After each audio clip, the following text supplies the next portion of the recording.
everybody, Prepper003 here today, and today I know it's been a long time since I've been able to get a video out. Right now I'm going to kind of go over what's happened with that and kind of go on with a Q&A as a two-in-one video for you guys. Now right now I just want to kind of go over what happened last month. Right now the first half of the month I was suffering from acute bronchitis, which my voice was really hoarse, so it was very hard to understand me, so the video quality was just not going to happen. And on top of that, I know with my voice being so hoarse, I was having headaches and everything else. So right now it was very hard for me to think and articulate a lot of things. So it just wasn't going to help with any of the proper video quality that you guys would want or you guys would want to receive. So right now I just kind of held back for a couple of weeks until I recovered and got back into the seat. But as you know, when it rains it pours. So right after I had actually gotten better from the bronchitis, I ended up having to deal with a broken computer because it wouldn't charge, so I wasn't able to actually allow myself to get the actual information off of the computer for downloaded videos that I already had, for small video clips, and on top of that, I wasn't able to access any of my video editing software. So right now I'm finally able to get back up. I was able to get all of the video clips and everything stored onto a USB drive, which was a pain trying to get all the information off of that computer, which was not working. And now I was able to finally be able to use my phone to kind of do a half-assed job at being able to edit these videos for you guys until I can get a new computer, which is going to be probably in a couple of weeks, and be able to start pounding out some much heavier video quality. But I wanted to make sure that I got some stuff out for my subscribers and everything for you guys and just be able to get some stuff out. So I figured a good Q&A video would be a good one to start out with. So right now I'm going to answer a question that was asked quite a while ago, and that's going to be, do I still trust the PTR 91 series of rifles after my torture test on them? And I know that you guys have probably seen the torture test where I was exposed to sand, it was exposed to dirt, it was exposed to mud, it was exposed to drop testing and everything. And especially with the sand, there was a heavy failure with that. And there was also failures a lot with the magazine paddle release of the rifle. So whenever you would try to drop the magazine using the paddle wouldn't work. You'd have to come up and actually press the magazine button release to drop your magazine. Then with the sand, the entire rifle just shut down. There was so much sand on the inside of the receiver here that I actually had to use a very small mallet to be able to actually tap the bolt out because there's so much sand obstructing the bolt from fully cycling.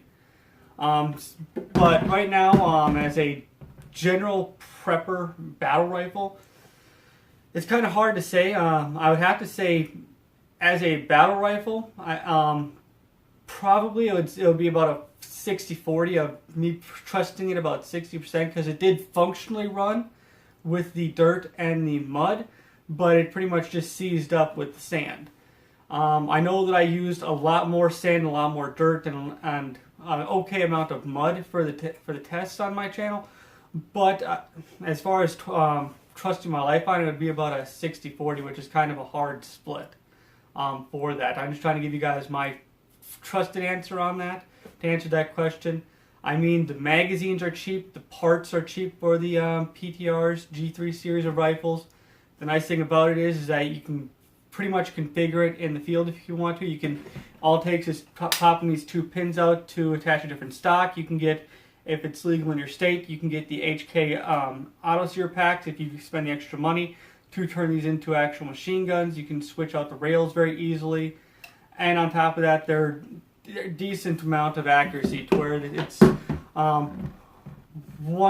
MOA to 1.25 MOA is the best I was able to get out of this PTR MSG 91, and but that's pretty much how I would stand with the PTR series of rifles. You guys might have a different experience, but this is just my personal first-hand experience with this rifle right here.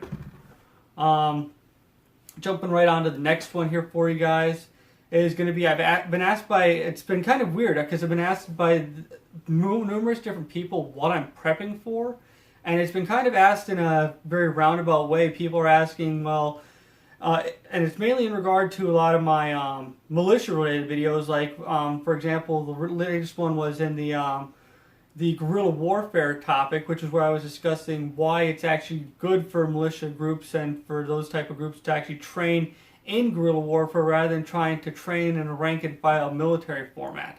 Just because of the complications that can go on and some of the actual advantages that guerrilla warfare would bring to the individual as that in that specific scenario.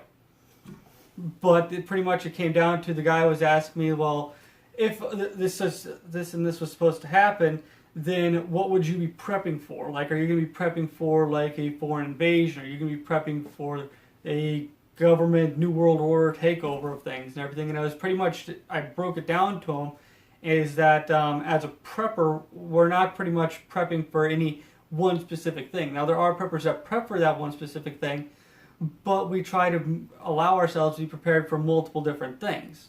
Because we're not just doomsday preppers where we're focusing on the very massed majority of things like EMP, the collapse of the dollar type thing. We're also prepping for very localized events like floods, hurricanes, tornadoes, earthquakes, things like that happen on a very yearly basis. So right now I tried to explain that I'm not prepping for just doomsday, but I'm also prepping for very localized disasters, even if it's just very small whiteouts here in Wisconsin with snow and other things along that type of lines, just to give you guys an example.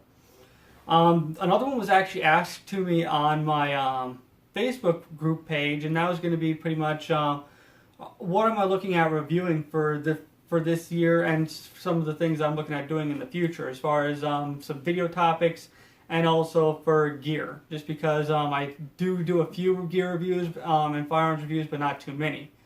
Well, first off, I would probably have to say that I am looking at getting into different firearms rather than the tactical aspect of them. Like, for example, I did pick up this very traditional Marlin 3030 here to kind of delve into the aspect of the traditional rifleman. And if you kind of the topic on that was pretty much trying to run a lever action and a bolt action as a fighting rifle, as compared to, in direct comparison to a semi-automatic rifle with a detachable magazine. Seeing the kind of the flaws that come in there, how quickly it is to reload and get the other rifle as far as the 30-30 back up into the fight when compared to a semi-automatic. Just kind of those type of things, just to see how big of a disadvantage you would be running a bolt action or a lever action as opposed to a semi-automatic. The next thing when it comes to gear is I'm actually going to be developing more of a budget aspect, trying to touch on that, because I know that a lot of the gear that I've reviewed before has been pretty much $100 plus, which for a lot of budget preppers, they kind of like to stay towards the under $100, sometimes even under $50. So what I was going to be doing, I was going to be developing into a lot of surplus stuff, a lot of more budget item kits. But like, for example, I have this old USGI kind of Vietnam era chest rig here, and then I also have a surplus FLC rig here that I was also going to be training with and doing some reviews on. But I'm also going to be doing some reviews on some of the more obscure things. For example, this Cree ABS chest rig system, which is actually pretty neat because you can actually integrate plates into it without it actually drooping too far forward and taking a lot of that weight down on the actual kit. So it's actually a pretty neat setup, and I'm going to be doing more testing on that and more reviewing into those type of things when it comes to trying to get into the difference between budget and high-end stuff, and even doing direct comparisons between the two. But that's pretty much it for the video, and if you guys have any questions that you would like me to address in the next Q&A, or any questions that you would like to ask about any of the answers that I gave here in this video, please feel free to ask. I'm always open to a discussion in the comment section, and I really enjoy hearing what you guys have to say.